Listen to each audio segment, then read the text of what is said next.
launching two books, Manoshi Sinha's Saffron Swords and Major General G.D. Bakshi's Saraswati Civilization.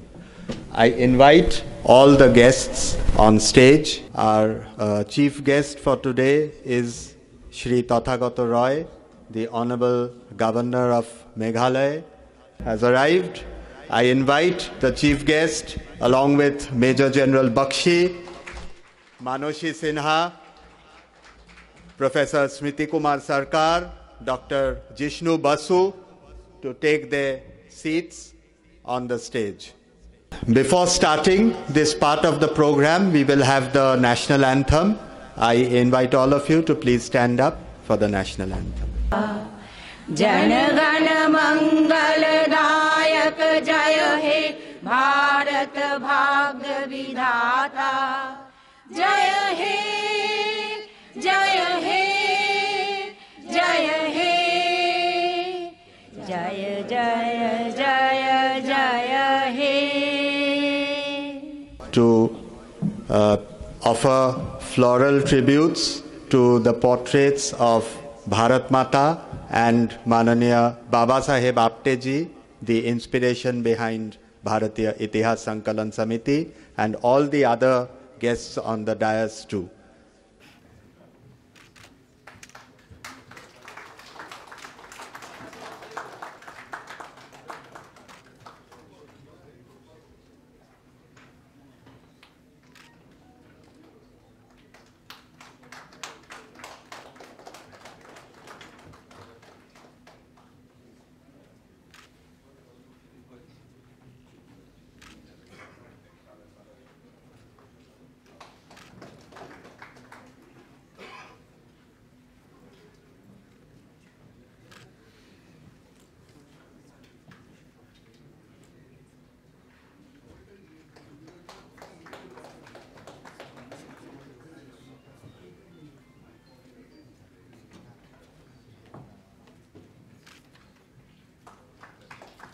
At the outset, we will introduce and welcome all our guests for today.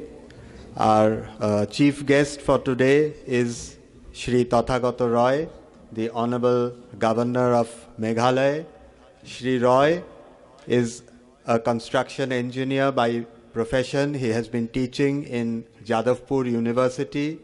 He has also had a long and illustrious political career and is also a writer and commentator on social, political, and religious issues. I invite, on behalf of Indic Academy and Bharatiya Itihas Sankalan Samiti, Dr. Pragati Bandopadhyay, part-time lecturer in history in St. Xavier's College, to welcome and felicitate Shri Tathagata Roy for today.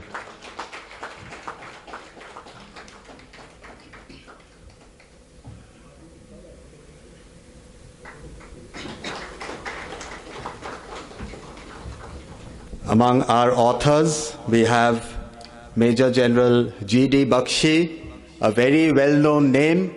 I don't think he needs to be introduced to any of you, but he has been a very distinguished officer, and he is also a decorated soldier with the Vishisht Seva Medal and Sena Medal to his credit, and he has headed anti-terrorist operations in Jammu and Kashmir, a military and strategic expert. We have seen him on TV panels and discussions. He is also a writer on ancient Indian history and on many other dharmic and social issues. I invite Srimati Mahashweta Chakraborty, Matri Shakti Pramukh of Sanskar Bharati, the premier cultural organization of this country, to welcome and felicitate Major General G.D. Bakshi.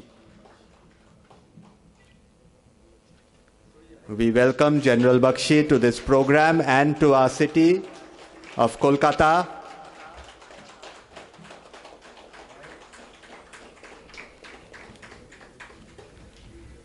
And Among the authors whose books are going to be released in Kolkata today, we have Srimati Manoshi Sinha, who is the author of Saffron Swords. She is from Assam, now settled in Delhi, and is a full-time researcher and writer on Indian history, Indic causes, and is also very active on the social media and other technology platforms. I invite on our behalf Srimati Paromita Niyogi, Srimati Paromita Niyogi, Behala Shakha Secretary of the cultural organization Sanskar Bharati, to welcome and felicitate Srimati Manoshi Sinha to our evening's program and to Kolkata.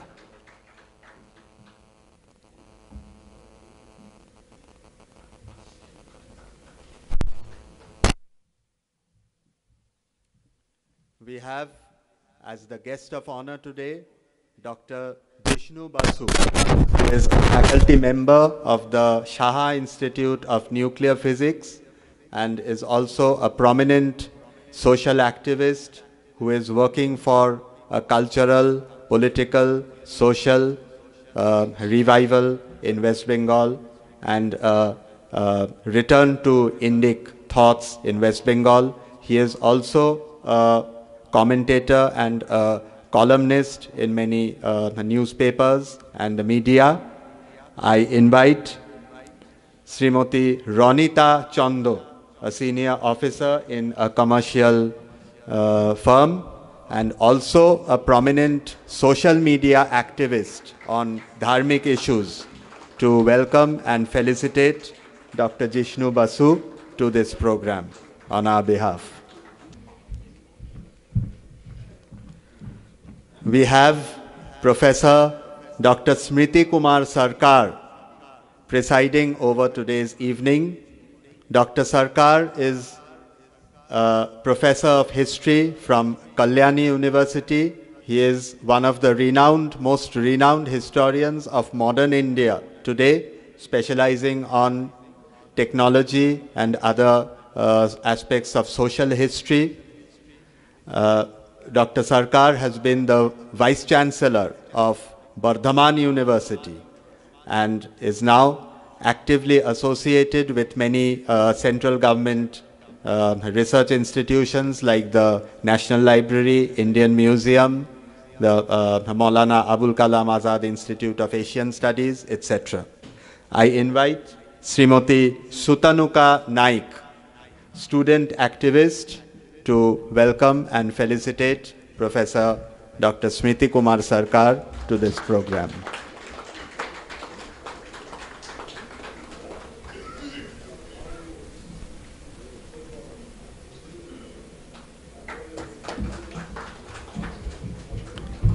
I now invite Dr. Sarkar, as he is presiding over today's evening, to deliver a short welcome address. I feel privileged to welcome His Excellency, Honorable Governor of Meghalaya, Sri Tathagata Roy. As you all know, a brilliant student and J.C. Bose National Science Talent Search Scholar, he studied civil engineering from the present-day IIEST Shibpur, served railways as an engineer to scale as high as general manager, rights, and civil engineer design of the metro railways. He took voluntary retirement from the railways and joined Jadavpur University to found Department of Construction Engineering at its Salt Lake campus. A former chairman, Board of Governors of TTI, Calcutta, 2000-2005, Sri Roy received a number of awards from different academic institutions of the country.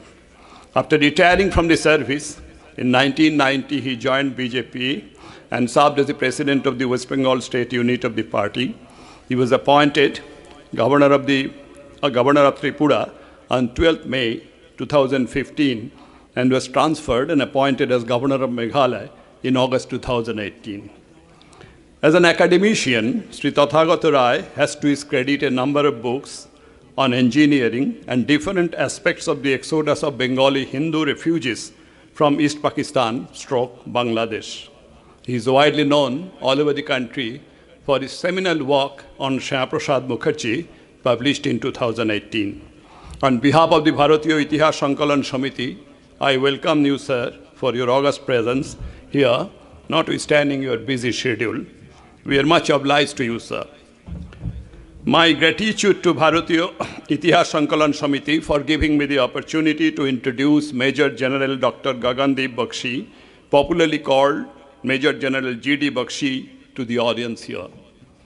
He is Sarthak Nama, Gagandeep, literally the celestial light beaming up in the sky to draw the attention of everyone far and wide.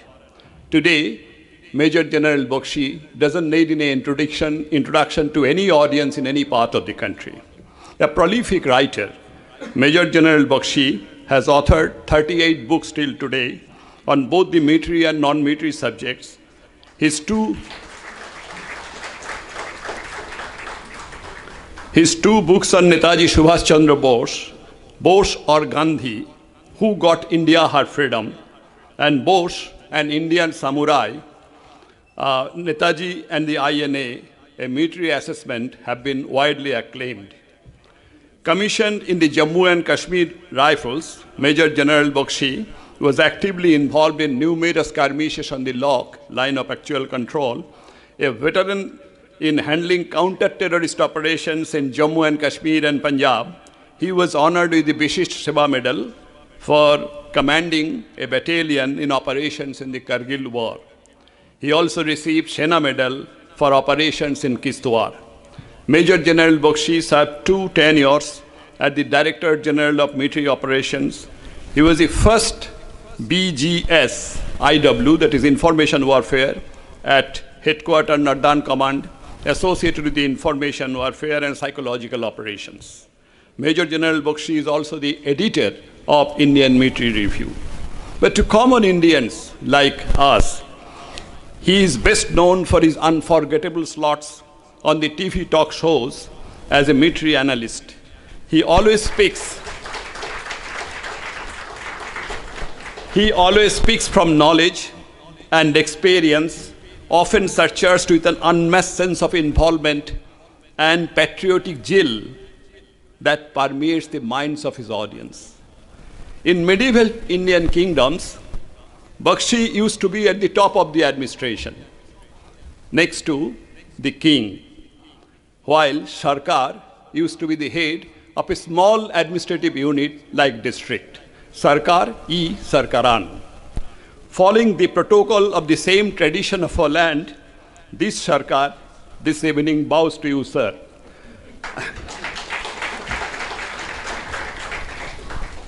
The book written by Major General Dr. G.D. Bakshi to be launched here is Saraswati Civilization. It questions the age-old thesis of Aryan invasion and its later adjunct, the thesis of Aryan migration into India. Like all of us here, I am eager to listen to his enlightening discussion on the subject.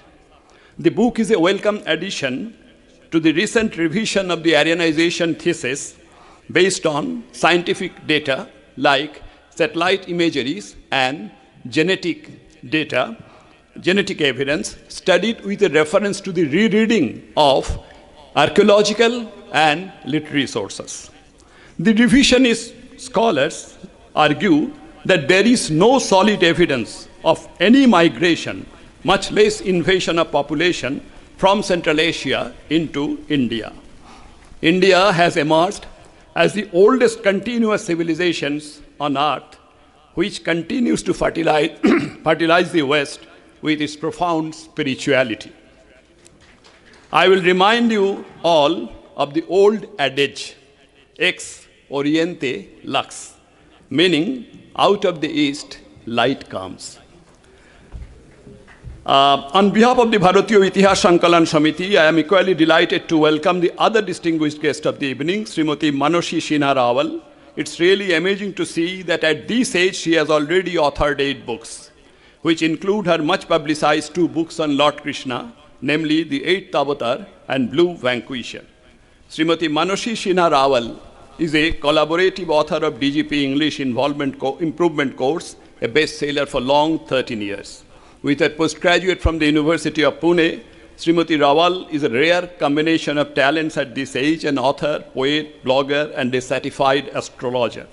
As if this is not enough, she is also an avid traveling heritage traveler who, along with her husband, Sri Jogendra Singh Rawal, undertakes exploratory trips to left-aside temples of the ancient and medieval era, almost in a mission mood. To share her knowledge and understanding with a nationwide audience, Doordarshan invited her on the occasion of Navaratri to talk on the goddess Durga.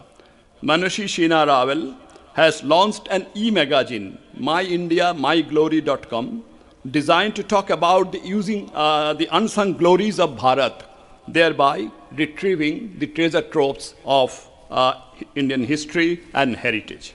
The book going to be launched here is Saffron Swords, which contains 52 tales of valor of Indian warriors over a period of 1300 years. Warriors who offered heroic resistance, won victories, and fought till their last breath, first against the Islamic invaders and then against the British. The book to be unfurled here, just the beginning. The Saffron Swords is just the beginning of a long series which is to come. A unique match for each other, her husband, Sri Jogaditya Sinha Rawal, is the co-author of the book Saffron Swords. The two books, Saraswati Civilization and Saffron Swords, written by two distinguished scholars, have one thing in common. Both serve the crucial purpose of rereading Indian history, which is also the crying need of the hour. Before Isaac Newton had seen the apple falling from the tree, apple always fell to the ground, and many a person must have seen that, but nobody behaved like Newton. He started thinking about its causality. Why did it fall to the ground? And out came the clue from his within. Power doesn't flow from the barrel of the gun. Actually, it comes from within human mind, the knowledge. The knowledge is the real power. And history is an important embodiment, a tool of knowledge so far as the power of a nation is concerned. A rereading of history empowers the people as a given national entity to learn from their past failures and sources of strength and unity. Cultural regeneration is impossible without a proper understanding of its historical context. The world history in general and the history of Asia in particular abound with important examples of the national upsurge through cultural regeneration based on interpretation of history. From my lifelong association with the discipline of history, I foresee that the two books to be launched here would significantly contribute to that cause. My kudos to the two distinguished guests on the dais. Our sages said, Vidyattancha Nripattancha Naivatullang Kadachana Shadeshe Pujjate Raja Vidwan Sharvatra Pujjate. Kolkata, the city of knowledge and awakening, has always welcomed scholars from all over the world. Let us all unite in our humble ovation to the two scholars of the evening. Thank you. After Dr. Sarkar's address welcoming the guests, authors, and all of us to today's program, we will now have the actual part of the program, that is the unveiling, the launching of the two books. First of all, we will have the release, the Kolkata release of the book Saraswati Civilization by Major General G.D. Bakshi. I invite the Honorable Governor, Shri Tathagata Roy, to unveil the book and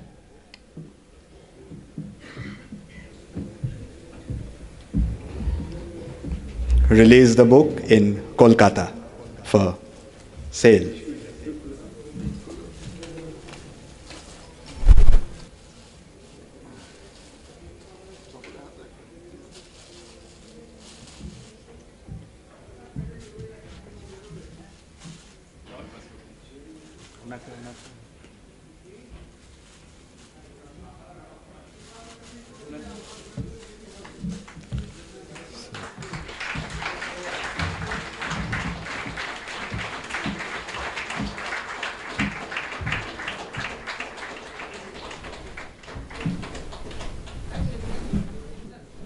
So now we have this book, Saraswati Civilization by Major General G.D. Bakshi, available over here. And as you have seen while entering, both the books are here for sale.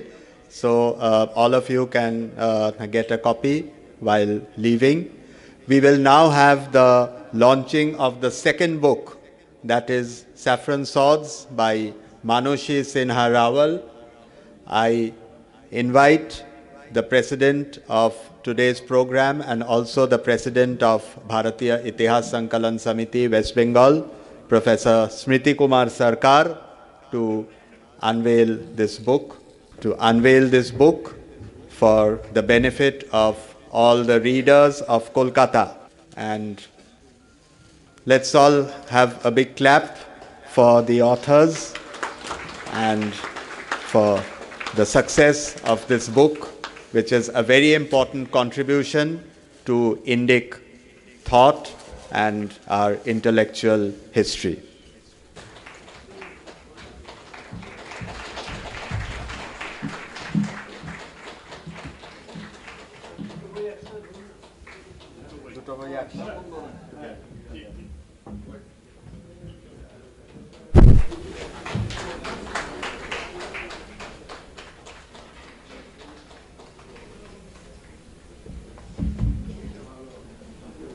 We are now going to hear more about this subject. Both these books are very important contributions to the new thinking, which is rooted in Indic thought and in the thought of this country, which has been there for ages.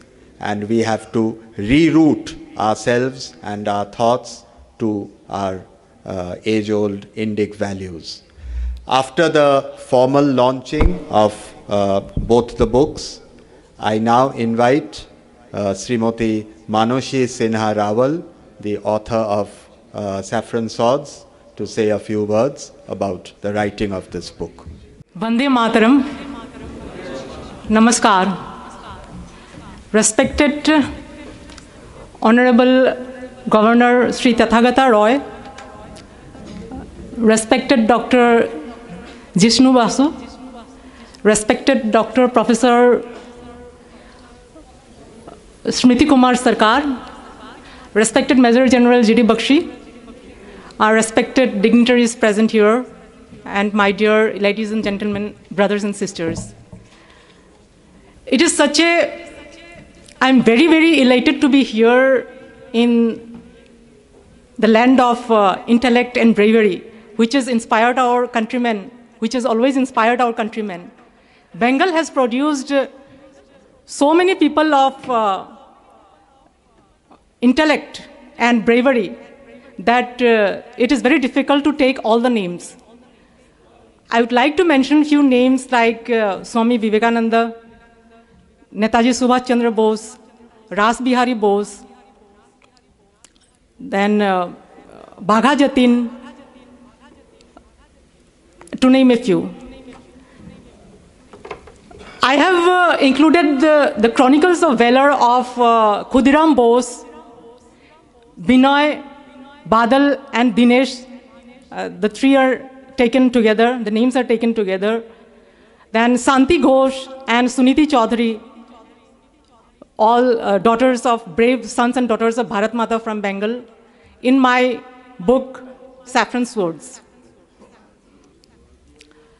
As Smriti Kumarji has already said, Saffron Swords is a book on 52 warriors who offered resistance, won battles, and fought till their last breath, first against Islamic invaders and then the British. This is the first in the series. There will be many more volumes coming up, and each volume will have 52 warriors from each and every corner of Bharat. Our history books, our academic history books portray only a one-sided narrative. We have been projected as losers, as defeated. So how do we draw inspiration from our warrior ancestors, from our academic history textbooks? Because school children are like clay. Their thoughts can be molded to a particular ideology by feeding them thoughts of that ideology. And our history books snub out anything that could lead to a nationalistic pride. So I would like to quote Marcus Garvey, a Jamaican-born political leader and social activist. He rightly said, a country's people without the knowledge of their past history, culture, and origin is like a tree without roots. Do we really know about our past history in the true sense of the term? Do we really know about our warrior ancestors, especially from the 8th century till independence, the warrior ancestors who saved our great-great-great-grandparents, because of whom we are here, carrying forward the legacy of our thousands of years old civilizational identity? So if we ask anyone who Muhammad Ghori is, who Babur is, who Mahmud of Ghazni is, who Akbar is, who Aurangzeb is, who Robert Clive is, who Lord Curzon is, who Lord Mountbatten is, everyone will answer easily. And they can even describe in detail the entire Mughal rulers in the chronological order. But ask them about Raja Prithu of Assam. Ask them about Rampyari Gurjar. Ask them about Naiki Devi of Gujarat, Narasimha Deva of Orissa, Rani Roypuliani of Mizoram, Pasaltha Khongchera, Matmur Jamo of Arunachal Pradesh, Mula Gabaru of Assam, Kapaya Nayaka of Warangal, Kuili of Tamil Nadu. So these are few warriors. You ask them, no one can answer. Isn't it very unfortunate that we know nothing about our warrior ancestors who saved our civilization, who saved our great-great-grandparents, because of whom we are here? So few of the names that I have taken are all there in saffron swords. There are three perspectives in Indian history, because when we talk about history from the 8th century till independence, these three perspectives should be there. Number one, chronicling about the local warriors of the soil. Number two, chronicling about the invaders, the plunderers and the looters who plundered India, who ruled India for some time. Number three, the atrocities committed by these plunderers on the Indian soil, on the local Indian population, the heritage structures they destroyed, the genocide they committed on lakhs of the Hindu population, the lakhs of our mothers and sisters were raped, they were taken as sex slaves, millions of dollars of wealth was looted. India was called the Sone ki Chiriya, and they looted everything. So these atrocities should also be covered. So all the three perspectives should be equally covered, because truth should prevail. But only one perspective has been covered in our history books. That is the glorification of the invaders, the plunderers, the looters. And the two other perspectives are completely ignored. So how do we know? How do we learn about our true history? For this, the academic history textbooks need to be changed. But will that happen? For example, I just want to take one example from Rajasthan. When the BJP government, I won't take any political names here, I won't take any political party's name. The one government came to power, they rewrote the history textbooks about Maharana Pratap. Everyone knows, we have read about the Battle of Haldighati in our history books, and we have known that Akbar won the battle. But actually, it was a stalemate. Neither party won. And after a few months after the Battle of Haldighati, another battle took place between the Rajputs led by Rana Pratap and the Mughals. And the Rajputs won, and they regained back 80% of the Mewari territory from the Mughals. But this part of the history is not highlighted in the textbooks. And we only know that Akbar won the Battle of Haldighati. So this particular part of the story was rewritten when that government came to power. But again, when the other government came to power, they again changed it to the original, that Akbar won the battle.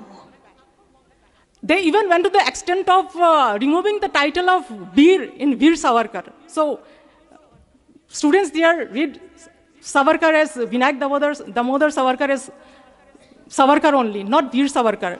And even the title of Maha, Rana Pratap. So they read, the students read about Maharana Pratap as Rana Pratap only. They even deleted the Maha title from the history textbooks. So when will the history textbooks be rewritten? That is again a far-fetched affair. It can happen very soon or it may not happen. So what is the solution? There should be a mass awareness among the citizens themselves. They should raise their voice and pressurize the government. And only when there is enough pressure from the citizens themselves that the history textbooks can be rewritten. And there are many people, including Major General G.D. Bakshi ji, and there are many more scholars who have been continuously researching on Indian history, and they have been writing books and articles. So one of my very small attempt is presenting this book, Saffron Swords, to the readers, so that we all get to know about the truth, about the true history of India, about our warrior ancestors. This book is based on 11 years of research. As Sarkarji said, that myself and my husband, Yogaditya Singh Rawal, used to travel across the country. We especially have a Mahindra Thar, 4x4 Thar. For that purpose, we take the village roads to various destinations. At one instance, we reached up to Raigarh of Maharashtra and the Kutch of Gujarat, just at one go. So that way, we do our research, and it has been, we have been doing that since the last 11 years, and it will continue till as long as we breathe. And this is only for the cause of the nation that we are doing that, and I would like to appeal the citizens of India to please spread the word about our warrior ancestors, about the glory of our warrior ancestors, so that the present generation and coming generation know about them. And this is the ancestral chronicle. Saffron Swords is the ancestral chronicle of every Bharatiya. So again, I would like to appeal that please buy the book, read it, and spread the word. I would like to thank Ravi Ranjan Sen ji and everyone involved here in making this event a big success.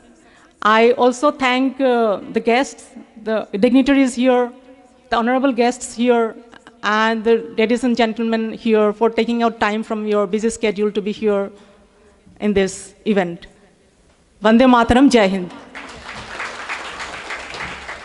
Not by the sword, but by the pen.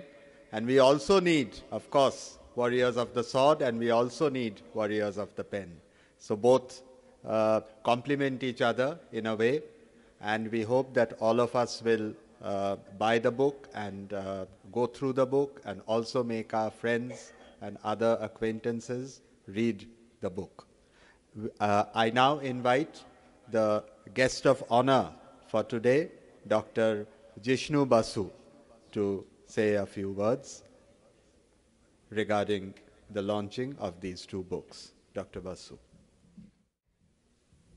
His Excellency Professor Tathagata Rai, the chair of this session, Professor Sarkar, आज के उत्सव मूर्ति Major General G.D. Bakshi,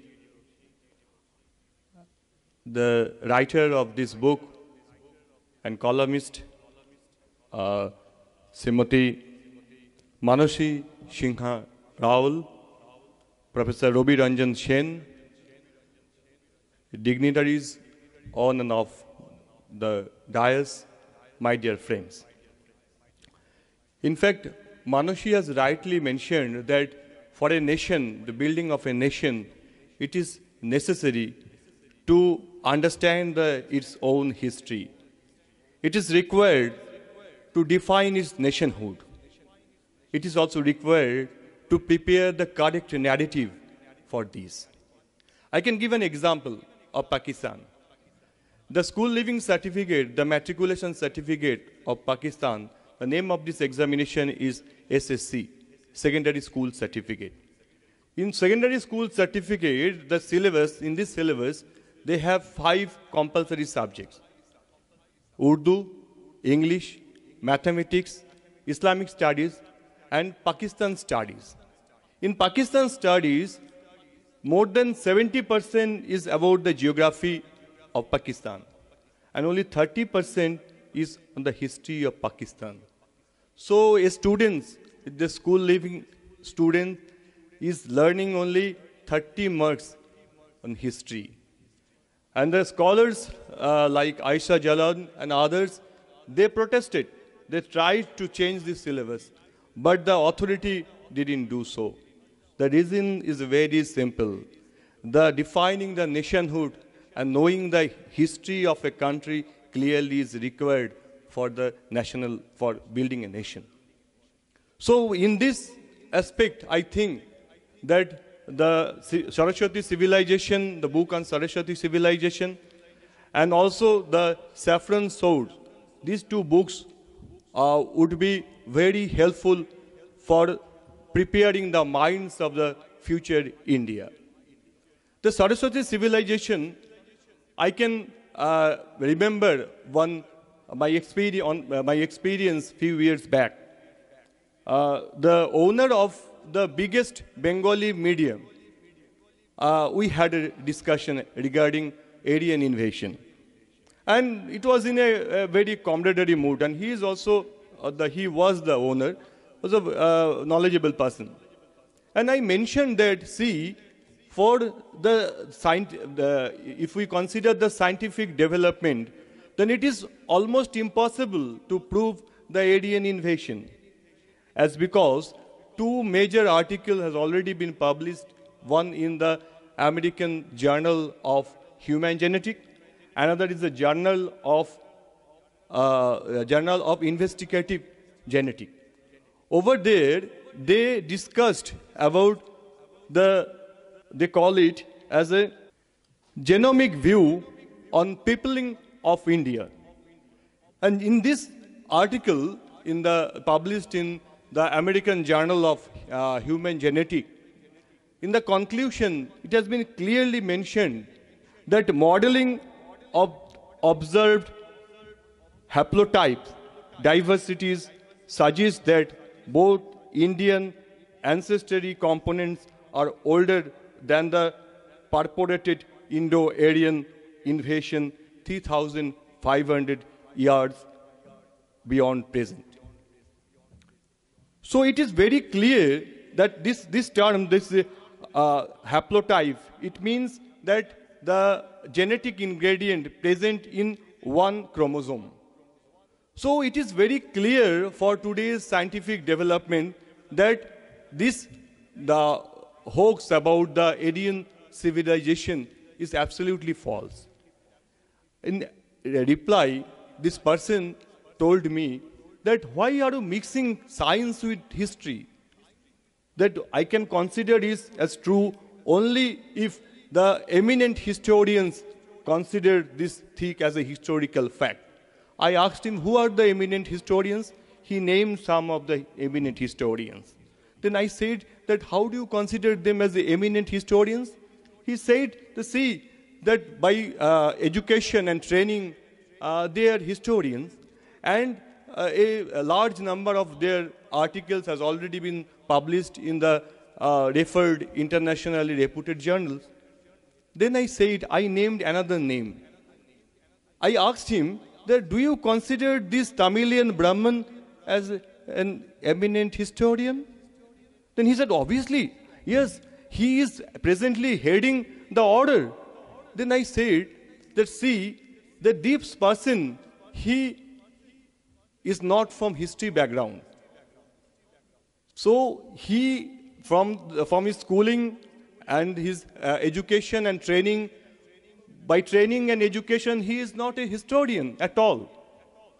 And he has a degree which is equivalent to PhD. Yes, correct. But it has not been awarded by any of the universities in the world. But you are considering him as an eminent historian.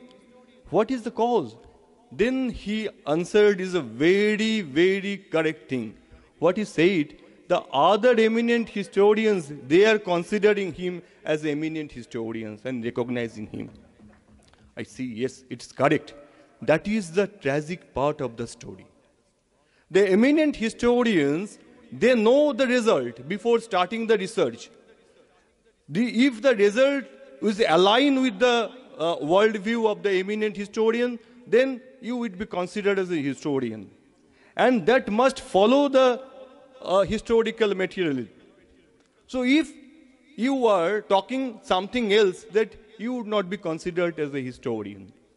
So I think that this book, this about the Saraswati civilization and the research and development regarding this subject is gradually help to vaporize the hoax about the Aryan invasion. Regarding the saffron sword, I am very much thrilled. I would like to read this thing, these stories of saffron sword. In fact, the saffron swords had never been used to torture people. Saffron sword had never been used to conquer the other's land. Saffron swords had never been used to protect the slave trade. The saffron sword had always been used to save their own motherland and protect the chastity of the mothers of the land. That is the difference between these two things. So the saffron swords, as mentioned by Manushi just now, that very little about them we know. If you ask a school-going student regarding the Lachit Borphukan in the Assam, he cannot answer. The Lachit Borphukan, he defeated the Mughals, and because of him, the Arab invaders could not go beyond the Assam. So Lachit Borphukan not only protected the Assam from the Arab invasion, but he protected the entire northeast. He protected the far east up to Myanmar. That we don't consider. If I talk about the Protapaditya in West Bengal, you can test it. That you ask any college teacher who is teaching history in West Bengal, you ask him to tell something about Raja Protapaditya of Jashore. Most of them cannot answer. Raja Protapaditya, he defeated the Mughals. Raja Protapaditya was a good governor. The governance was such that in his kingdom, he considered all the religions. His attitude to all the religion was really appreciable. In his artillery, the Muslim admirals were there, and also he used the Portuguese technical person in his battle boats. And he also allowed the Jesuits to establish the educational institutions in Jashore. That is the actual character of saffron sword. And this character, as the hands who are holding the saffron swords, they used to believe that Sarve Bhavantu Shukhina, Sarve Shantu Niramaya. They used to believe that Ekam Shat Vipra Bahuda Vadanti. They used to believe that what Swami Vivekananda said, Jibe Prem Kore Jei Jon, Shei Jon Shebi Shei Ishwar.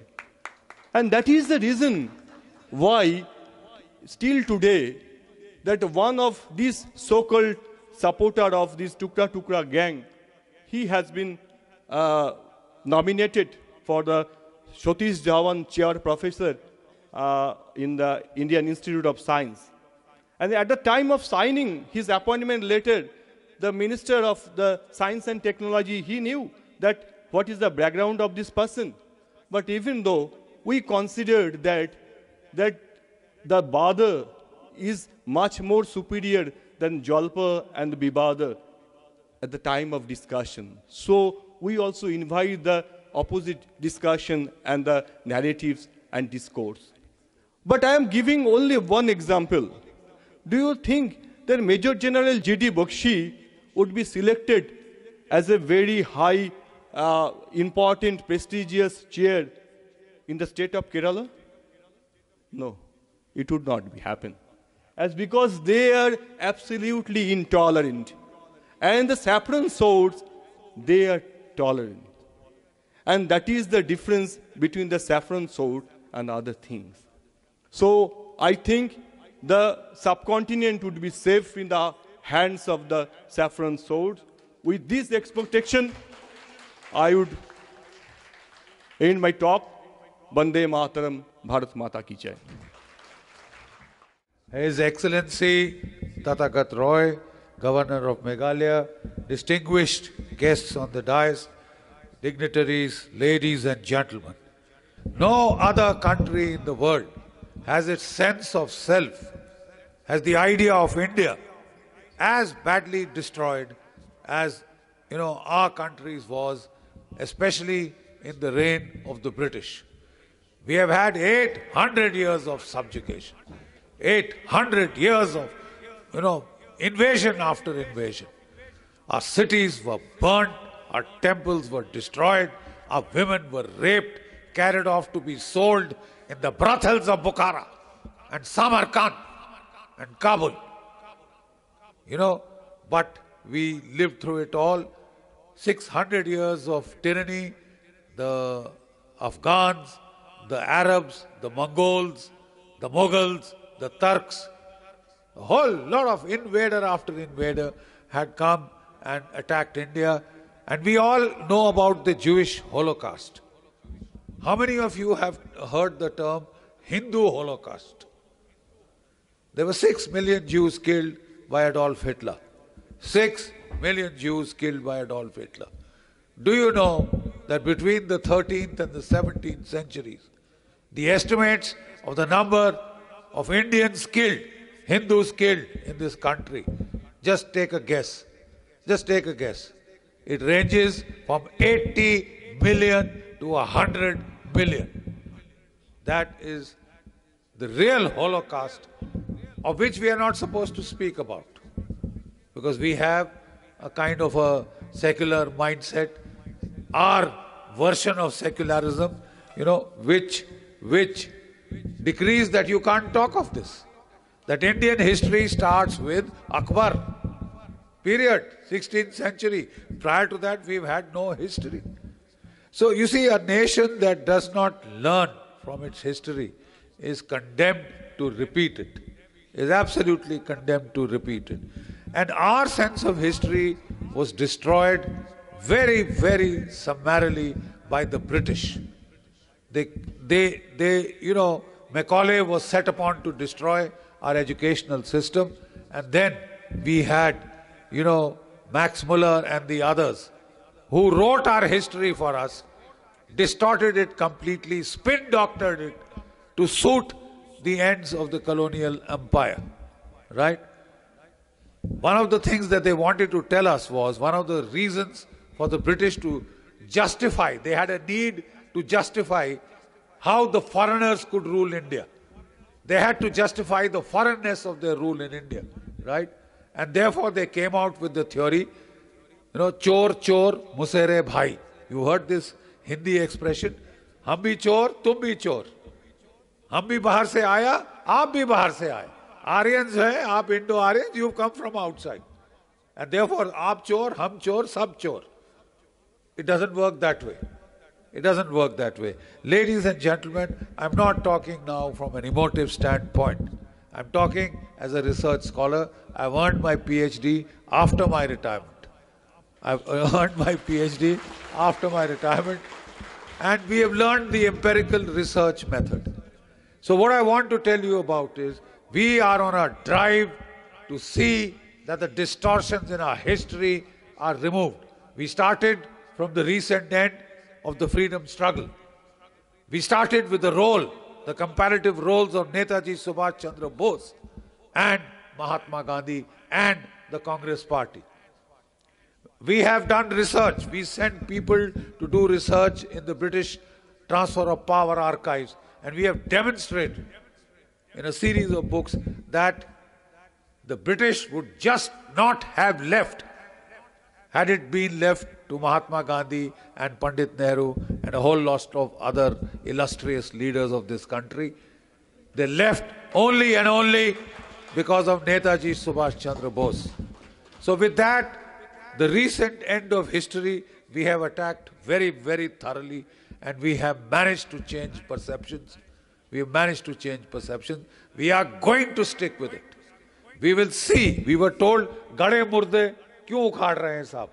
We will uproot every single corpse. We will uproot every single corpse. We'll get the truth out because the truth concerns us all. And with this book, we are now attacking history from the other end. Can I have the next slide, please? I'll just keep saying next. You know, the point that I'm trying to make here is that a country which is a country, which does not have ownership of its history is bound to suffer more bouts of foreign rule.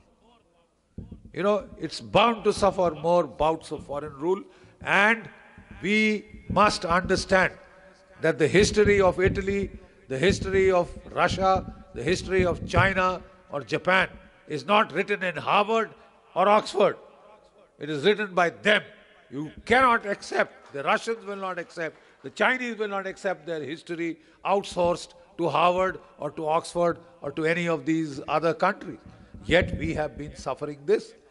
And one of the first things that, we have an army of leftist historians. The British rule is gone. But unke jo chamche hain, they have been left behind in this country. A set of leftist historians, left liberal historians, the doyen of them being Romila Thapar, Madam Romila Thapar, Ramachandra Guha and the others, who are there to tell us, how can you brown-skinned people change one word of what the British said about you? How can you? They are there to see that that rule continues long after the empire is dead and gone. It's dead and gone. And one of their pernicious theories was the Aryan invasion theories. And let's just quickly recapitulate that theory. 1500 BC, the Aryans came in their chariots and in their war horses, right? They crossed the Himalayas, they crossed the Bolan and the Khyber Pass. How the bloody hell can you drive a chariot across the Himalayas? I don't know. I have served my whole bloody life in those mountains. I can't take a tank up there. You can't take a tank up there. No, but the chariots came, and they were the Dravidians who were there, as per the British theory, in the Indus Valley. And these ruthless Aryans, these murdering Aryans, they came, Indra became Purandara, the destroyer of 100 fort cities. Firstly, there are not 100 cities in the Indus Valley civilization. There are only 10. So how did he destroy 100 cities? I don't know. But, Max Muller said so. Mortimer Wheeler said so. How can you question the Brits? How can you question a chap with a white skin? It is this sense of inferiority, this slavish mentality, which is a pity that it is not gone 73 bloody years after your independence. बोले वो कुत्ता का दुम को नाली में डालो, नाली को निकालो, it still bloody, turns up and curls up like this because you become slavish in your outlook. Absolutely slavish in your outlook. So they said, the Aryans came and destroyed this particular place. And we just said, show us the corpses. Bhai, agar Aryan आया यहाँ पे slaughter किया, where are the dead bodies? So they said, oh, we found 32 bodies at one place and 12 bodies at another place. All right. Now when we check those bodies, where are the marks of spears? Koi nahi. Pata chala wo doob ke mara. And they were not all at the same level. You understand what I mean? You know, when people get, one era stops here, next era here, next era here, they are at various levels. They did not die together. They did not die together. So this whole theory was proved to be utter arrant nonsense. Undisputed nonsense, And then we had, they found, oh, this is not working. So Madam Romilla Thapar and her, acolyte, Dr. Sharma, R.S. Sharma, they came up with the Aryan migration theory. Then he said, wo migrate karke aaya tha. He didn't invade, he migrated. Now, migrated in 1500 BC. So we said, let us adopt a multidisciplinary approach to the study of our history. Because today, 73 years after independence, a whole lot of evidence has piled up in various fields of study, like the field of archaeology. We are doing carbon dating, fluoride dating, luminescence dating, all these dating methodologies, empirical facts are there, right? Then we have geology, the science of geology to help us, And then we have population genetic mapping.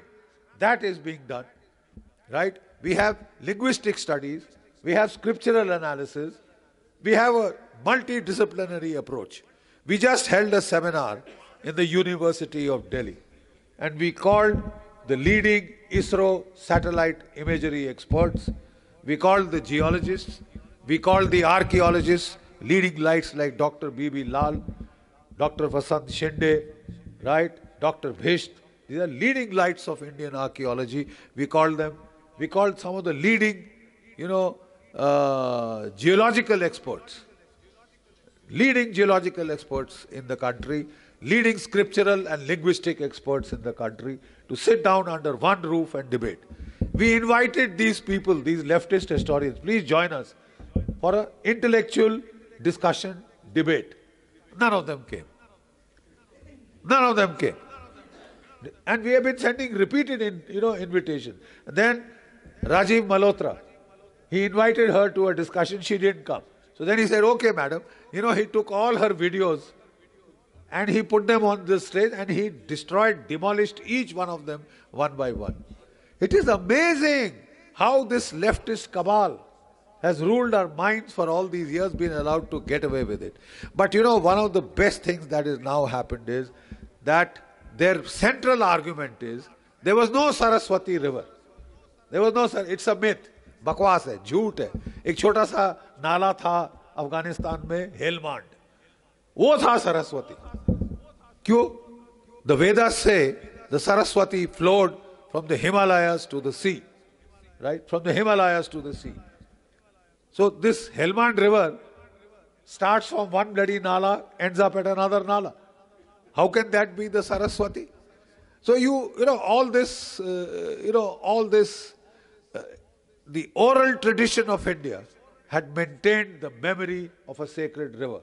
Even today, if you go to Prayag, right, the Sangam, the boatman will tell you that this is the Ganga, that is the Yamuna, and the Saraswati went underground. Ladies and gentlemen, in 1970, the Landsat American satellite, which was sent back images of the dried out course of what was the Saraswati river, from the mountains, Himalayas, to the sea.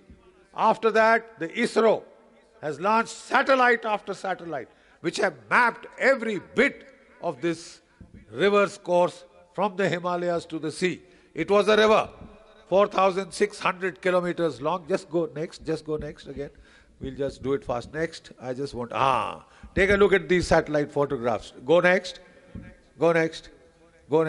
Yeah, that light blue river that you see on that slide is the satellite course of the river Saraswati, starting from the Mansarovar Lake in Tibet, 4,600 kilometers long, 6 to 8 kilometers wide, and south of Patiala, where the Yamuna used to join this river and the Satluj used to join this river. Ice-bearing streams, ice melt water. You can see that stream on that particular slide, which is the satellite photographic imagery reconstruction, right? It was 20 kilometers wide. This was a river bigger than the Brahmaputra, bigger than the Ganga. You see, and in the Vedas, Rig Veda, there are 72 verses about the Saraswati. And you know what they say? Naditama, Anutama, Devitama. The greatest of all the rivers, Naditama. The greatest of all the mothers, Anuttama. The greatest of all the Devis, Devitama. You know, they talked of it in such glorious terms. They said, "Oh mighty Saraswati, do not be angry with us. Do not destroy our homes." They're talking of a mighty torrent. You know, they're talking of a mighty torrent. And the whole secret of the history of our country hinges upon this river. And I'll tell you how. You know, we are supposed to have our origin in the Indus Valley civilization. Today, satellite imagery and archaeological studies have shown that 60 to 80% of the Indus Valley sites, sir, are not on the Indus River, but on the dried out course of the river Saraswati. So what happened to the Saraswati? 4,600 years ago, there was a massive earthquake. Just go to the next slide. Next. Yeah, next. Now you see that is the Shivalik range on the top, right? And there you see towards the extreme right, there is a tear gap in the Shivaliks. There was an earthquake 4,600 years ago, and a tear fault arose in the Shivaliks. The Yamuna, which used to join the Saraswati, turned course and joined the Ganga. 50% of the ice melt water of the Saraswati went, and next. You can see those Y1, Y2, Y3 channels of the Yamuna. They were joining the Saraswati, then they came towards one side, and then by the Y3 channel it is now joining the Ganga. And all this the geologists have put on record, right? Scientific, empirical evidence. Next, please. This is where 2,700 years ago, there was a second earthquake and the Satluj joined the Indus. It became a monsoonal stream. Around the time of the Mahabharat war, the monsoons failed for 12 consecutive years. Yuganta. And south of Jaisalmer, it went underground. What I want to just tell you is, I'll just show you now a series of photographs which will give you a sense of your own history. Next, please. If you see this one, you see the dense cluster of purple dots. Those are the so-called Indus Valley civilizations. And you will observe that the thickest cluster of dots are on the Saraswati river. Saraswati Valley civilization, not the Indus Valley civilization. The Greeks got it wrong, because by the time they came, the Saraswati had dried out. By 2000 BC, the Saraswati had dried out, right? Now, they only saw the Indus. They said Indus, Indica, India. The very name given to you is wrong. The Arabs came, Sindhu, Hindu, Hindustan. Whereas the actual cradle river is, sir, the Saraswati. The Saraswati. Once again, take a look. Next slide.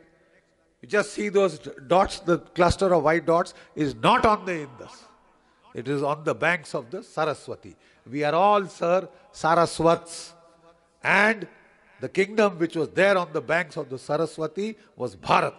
Your true name is Bharat Varsh. Next, please. Next. Now, the Indus Valley script has till now not been deciphered. But ladies and gentlemen, we have found a whole lot of terracotta figurines. Right? Just take a look at these figurines of women. If you look closely, you will see that they have bindis on the forehead and Mangal, in the median parting of the hair, they have got sindoor, vermilion. See that right statue? You look around this hall, how many ladies here? Almost every lady here is sporting the bindi. She's sporting that sindoor. And this tradition, sir, goes back 8,000 years and continuing. That is the beauty of this civilization. That is the strength of this civilization. After 8,000 years, you have that cultural continuity. Let me show you more. Just photographs. You see that woman wearing bangles? And you see the present bangles of the women in Rajasthan and Gujarat? This tradition of wearing bangles goes back 8 to 9,000 years and continuing. Next. This is the most important, figurines to emerge from the so-called Indus Valley civilization.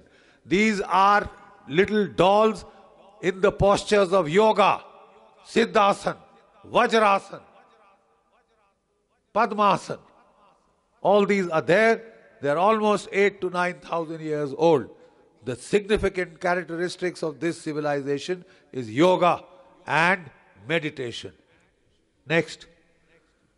Those are, sketches of the poses that you have of yoga, which, this is still continuing. Still continuing. Yoga goes back 8,000 years plus. Next, please. What is this man doing? He's meditating, sir. Dhi Mahi. You've heard the Gayatri mantra? Dhiyo yo na prachodayat. Bhargo devasya dhi mahi. Dhi mahi. Dhi means meditation. We meditate upon. This man is meditating. Now there are some people who say, nahi, wo to so raha hai. Next. What is this man doing? Romila Thapade, he is half asleep. He was, dozing in some conference. Okay.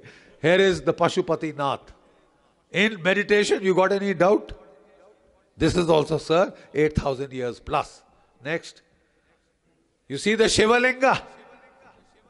The Shivalinga goes back almost 9,000 years. If you go to the National Museum today, you enter the Indus Valley Gallery, and the first thing that you will see is the Shivalinga. You still have Shivalingas today? You still worship them? You see that continuity? See the figure on the right. You know what those leaves are? People. People leaves. आप people का पेड़ पूछते हैं कि नहीं? Devta. You see the continuity. Next, please. This is a toy bullock cart. When they took the proportions, the bullock carts in India today have exactly the same proportion, more or less. Next, please. You see that boat? The boat on the right or my left, is the boats that are found in Gujarat. And you see those seals. Exactly the same design of boat continues 8,000 years and counting. Next, please. You know what is this? Just take a guess. How many of you have been to a village school? What is the phatta that you use? Us pe chalk lagaya jata tha. Ye fatti. This is that fatti. And this has been found from the so-called Indus Saraswati Valley civilization. Age 8,000 plus. Next, please. See the pottery. Look at the pots and pans that you have in your house today. It's just that they are made mostly of aluminium or steel. The design is more or less constant. The design is more or less constant. Next, please. This is one of the most interesting slides. You see, those red mushroom, the 9th mandala of the Rig Veda is all about soma. Soma was supposed to be a psychotropic plant, which when you ingested, you got euphoria, ecstasy, creativity, and you lost all fear. So soma was eaten by the Aryan warrior and the Aryan rishi. That red plant, the Germans said, is the botanical identity of soma. Now you see those statues, those seals, they have got the soma mushrooms around their head. Let me just show you what the soma mushroom is. Next slide, please. That is the soma mushroom. Okay. Soma was there in the Indus Valley civilization, which is supposed to be a Dravidian civilization. But soma is the keystone The whole 9th mandala of the Rig Veda is about Soma. You still have doubts? Next, please. That is an aerial view of Mohenjo-daro. And it looks almost like a chess board. The game of chess has been found in the Saraswati Indus Valley civilizational tract. These are the drains. They had an excellent system of drains. It is better than Mumbai and Kolkata today. I'm just coming from Mumbai, and Mumbai is flooded. 3 bloody days of rain, and the roads were like canals. The roads were like canal. We were doing better 8,000 years ago. We were doing better. Next, please. We were told, how did the Aryans destroy the Indus Valley civilization? They had chariots, damn it.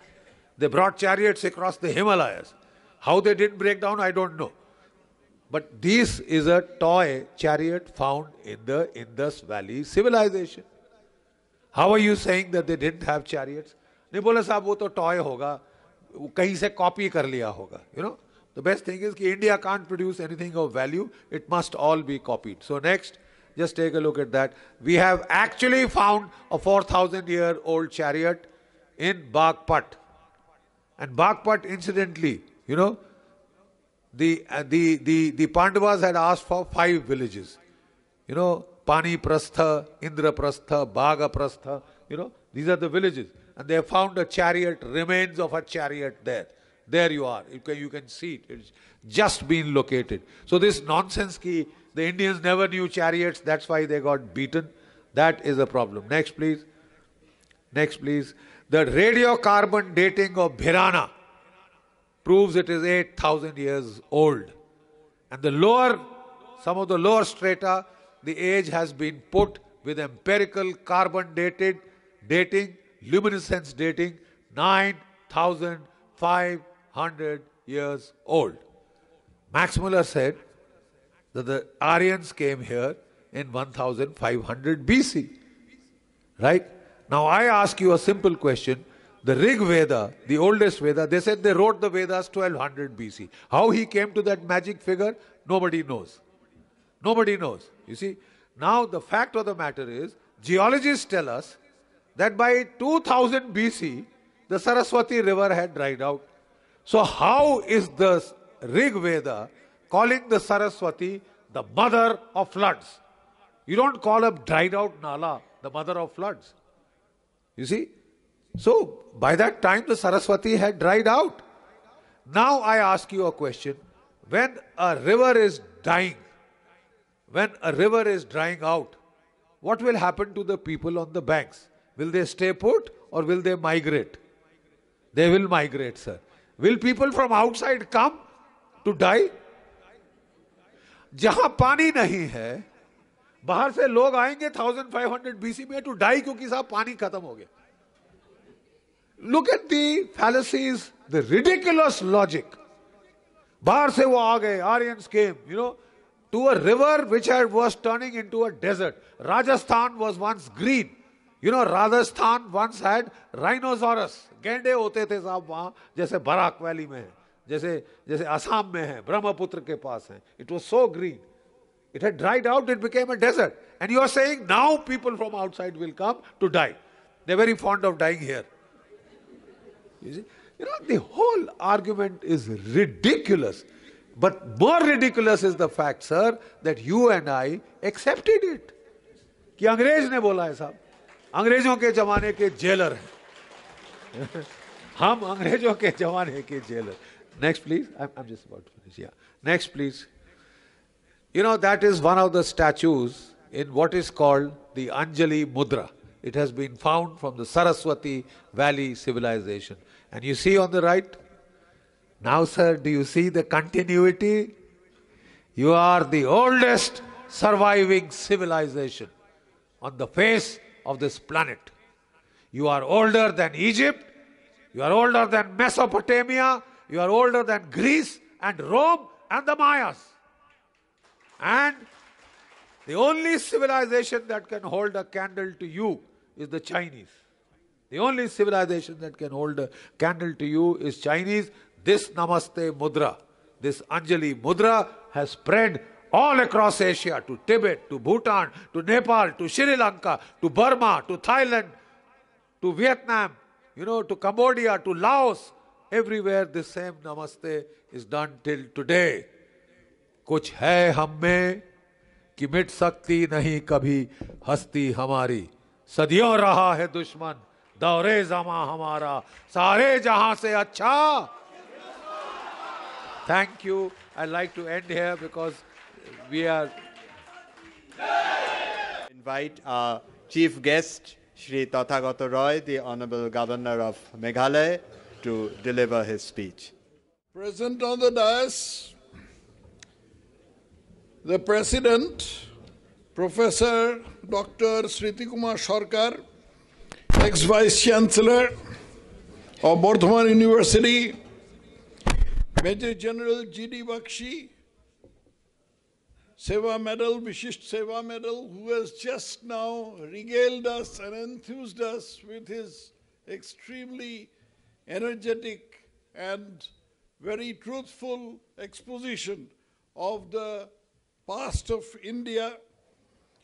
Dr. Jishnu Basu, Srimati Manashi Sinha Rawal, Ravi Ranjan Sen, Secretary of the Bharatiya Itihas Sankalan Samiti, distinguished audience, ladies and gentlemen, there are two disadvantages of being the last speaker in any gathering.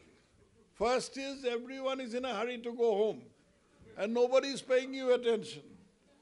Either go home or have lunch or whatever, depending on the time of the day. And the other one is that what you had prepared for has already been spoken by the earlier speakers.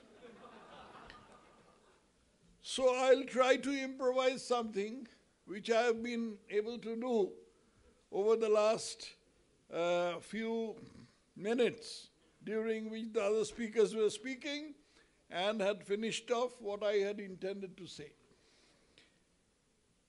See, Dr. G.D. Bakshi is one person whom I congratulate hugely for having graduated from soldiering to history.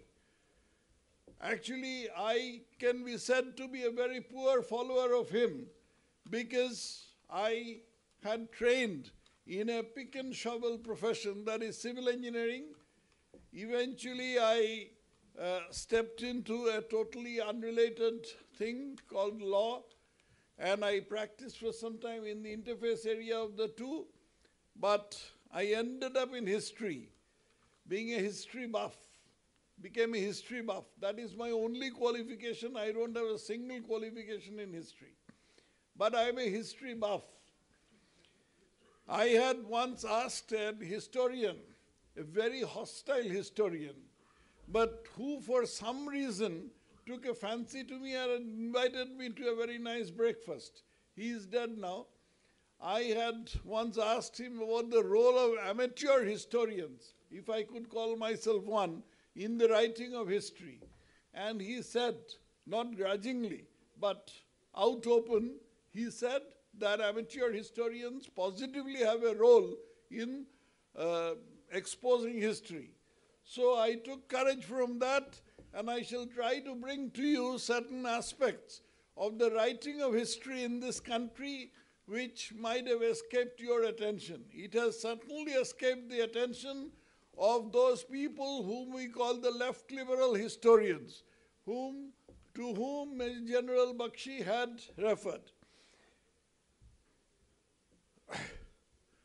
You see, at some point of time, very early, when I was 8 years old, I was passing through Sialda station and I saw humanity in a horrible condition. The Sialda station concourse was totally flooded with people. And these people were, down and out. Down and out, it's understating it. The people were eating there, they were sitting there, they were sleeping there, they were even urinating and defecating there because they had no other place to go.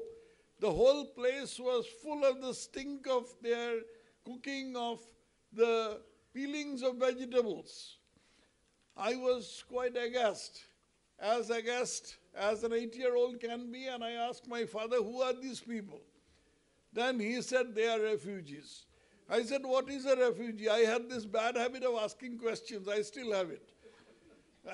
I asked him, what is a refugee? He said, people who have been driven out. I said, where have they been driven out from? He said, East Bengal. Then I said, who has driven them out? Then my father said, I'll give you one tight slap if you ask one more question. Because my father was a secular person. Well, like any nice 8-year-old boy, I shut up. But the question refused to leave me. And then much, much later, I started asking this question once again when I was into my 40s, and I started looking for books. The exodus of Hindus from East Bengal, what is now known as Bangladesh. I did not find a single book. There were a few in Bengali which were in bits and pieces. There was one written by a gentleman called K.A.J. Kamra, who did not know Bengali, but in spite of that he took the trouble of researching the subject. He was a Balochi refugee from Quetta. He had started researching the subject. He died halfway through. Then another person with whom we are familiar, that is Professor, what's a Belgian professor? Konrad Elst, yes. Konrad Elst, who had finished that book. But Elst also did not read Bengali, and most of the literature, most of the source was in Bengali. So I was enthused to write a book about it. And much later I found out that there was a saying by a Nobel laureate African-American writer called Toni Morrison. Some of you might have heard of her. She had died a few days back, a few weeks back. He had said that if there is a book which you would very much like to read, but which has not been written, then you must write it. I had not come across this saying at that time, but somehow I got enthused into writing it, and later on I found this as a justification of my trying to write history in spite of not being a historian. So I started researching. Another fact was that the history of the memories of the people who had seen it with their own eyes were fading. And unless I tapped their memories, either they would forget or they would go up to the upstairs. And therefore, I decided to go about this job. And I came out with this book which was called My People Uprooted, and later on I translated it into Bengali. It has won some acclaim. I have written only 2 books, this and the biography of Dr. Shama Prasad Mukherjee. But in the course of this writing and researching for this book, I was appalled by the way in which certain aspects of history, particularly the history around our partition and independence, was ignored. Take the case of the Punjab partition versus the Bengal partition. There must be at least a dozen books on the Punjab partition. There are serious books written by people like G.S. Khosla, Penderel, Moon, and others. There are books of fiction or works of fiction like those written by Sadat Hasan Manto or by Bhisham Sahani. But about the Bengal partition, there is only, to date, there is only one complete book written in English, which was written by yours truly. Even after that, I have not been able to enthuse historians to research this subject further and write on this. Some have written in Bengali, but nobody in English, so that the rest of India can't read it. See, there are certain things about this partition which are totally unknown. So I will, within the limited time that I have, or I have allotted myself, considering the compulsions of the last speaker in any gathering, I will mention a few things. For instance, the partition of Bengal. What was at the root of the partition of Bengal? The root was in 1937, when in the elections in Bengal, no party got a majority. there were three parties in the fray. One is Muslim League, we all know about it. The second was the Congress, and the third was a party called the Krishak Praja Party, which was led by Fazlul Haq. Fazlul Haq was a leader of Muslim peasants, but they were Muslim only incidentally. They were primarily peasants, and he was interested in their welfare. It was not prima facie a Muslim party. Therefore, was it not the normal thing to do for the Congress, led by Sharat Chandra Bose, whose grandson is sitting here on the front row, led by Sharat Chandra Bose, and the party of Fazlul Haq, these parties to form a coalition together so as to keep the highly communal Muslim League out of the fray? Very surprisingly, the Congress did not do it. And it is not due to Sharat Chandra Bose, but because the central leadership wished it not to happen. I have not yet found out the reason, and this is a challenge that I am throwing to all historians present here. Please find out the reason. You'll have to dig through the archives, which I am not trained to do, but you will have to find out the reason why this was not done. Why Congress did not form a coalition with the Krishak Praja Party and kept the Muslim League out of power. Had they done it, Bengal would not have been partitioned. The whole of Bengal would have been part of India. We would not have seen the scene that I had seen at the age of 8 years at the Sialda station. Yet it happened. This is not the end. See, in 1944, Mahatma Gandhi and C. Rajagopalachari, the two hatched a plan. How did they hatch a plan? Because in 1942, after Mahatma Gandhi gave the call for the August Revolution, they had the British promptly imprisoned them. They had moles in the Congress. They informed the British that this was going to happen. So as soon as it happened, they imprisoned them. But after some time, Gandhiji fell ill, and the British did not want something untoward to happen while he was in their prison, so they released him. And before this, Rajagopalachari had opposed this scheme of Quit India, so Rajagopalachari was not imprisoned. Now Rajagopalachari and Gandhiji got together and they decided that we must accept a so-called lesser evil. That lesser evil was called the partition of India and formation of Pakistan. So they decided to go and speak to Jinnah. They would go to Jinnah. Jinnah was agitating for partition of the country, which Congress had not yet accepted. Now, Gandhiji and Rajagopalachari, at a time when the rest of the Congress leaders were all in prison, the two of them just decided to go and beg Jinnah with a proposal which Rajagopalachari called a sporting offer. What kind of sport this was, it beats me. But that's what he called. In return, Jinnah expressed what Gandhiji himself described as a staggering contempt for Rajagopalachari. Jinnah, of course, rejected it. It was practically a proposal for Pakistan. This was the first time the Congress was accepting partition in a slightly garbled way. Jinnah said this was a proposal for a moth-eaten Pakistan.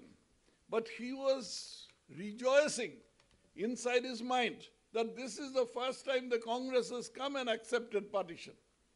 This is something which is not known to most people. Why has it been hidden from the public view? Why has this horrible gaffe of a section of the Congress in which Gandhiji was one person hidden? And the third thing is, I'd like to refer to, is the proposal of the partition itself. See, in 1946, so incidentally, two people, Dr. Shyama Prasad Mukherjee and Dr. Ambedkar, who were both out of prison, they had both entreated Gandhiji and Rajagopalachari not to do it. You know what Gandhiji said? He said, my inner light is telling me to do it. He had once said some such thing to Jinnah. And Jinnah retorted, to hell with his inner light. Why can't she say he made a mistake? So now, this was done, and in 1946, January, Dr. Shamaprasad Mukherjee wrote on his diary that the Hindu-Muslim problem will not be solved without a civil war. Once I wrote this on Twitter, and there was a fusillade of abuse against me, as if I wrote it. And I wrote it only yesterday. It was written in 1946 by Dr. Shamaprasad Mukherjee, and actually civil war came to this country in the form of the great Calcutta killings of August 1946. Dr. Shamaprasad Mukherjee had the political sagacity to foretell that such a thing was happen 8 months in advance. And it happened. Then, in another few months, the Congress accepted partition. Now, I will just very briefly refer a parallel case where a partition was demanded and refused. We have all heard of Abraham Lincoln, and we all know him for abolition of slavery, emancipation of the slaves in the United States. But the Americans hold him in greater respect. Of course, they do hold him in respect for emancipation of the slaves, but they hold him in greater respect because he kept the Union together. That is why the United States is the most powerful country in the world, because it was one country. The Confederates, people who wanted to keep the slaves, keep slavery, they had formed a different union and they had seceded from the United States. Lincoln went to civil war against them. This is the civil war that Dr. Shamaprasad Mukherjee was referring to. Why couldn't our leaders have the courage to go to civil war and prevent a partition, which Lincoln could? Because we had no leaders of the caliber of Lincoln. We had leaders who were eager for power. All these years, Nehru had confessed to Leonard Mosley that we were old men and getting on in years, and we were tired and we had been in jail. Now, what he didn't mention is that we were dying for power. So let half the 25% of the country go.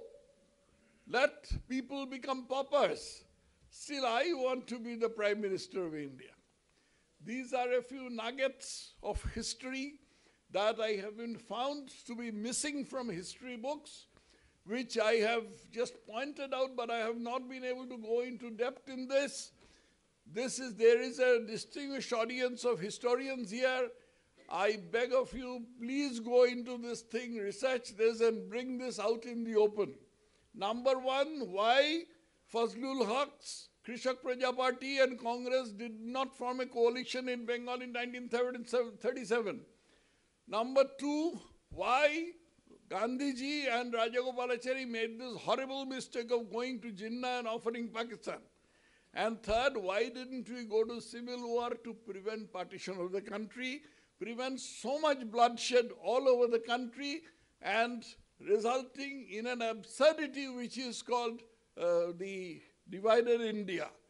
I leave this matters to you, and I thank all of you for having given me a very patient hearing, and particularly Ravi Ranjan Sen and his band of people for having organized this very nice evening, and the Dr. Manoshi Sinha and General G.D. Bakshi for having authored 2 excellent books, which we had the privilege to unravel here. Thank you, ladies and gentlemen. And an excellent end to today's program. Please, I appeal to all of you, since you have been waiting so long, to just wait for another 3 minutes. Exactly. We have one announcement. After that, we will have a vote of thanks, and then we will have the national anthem. So all of you have to wait for another 3 minutes.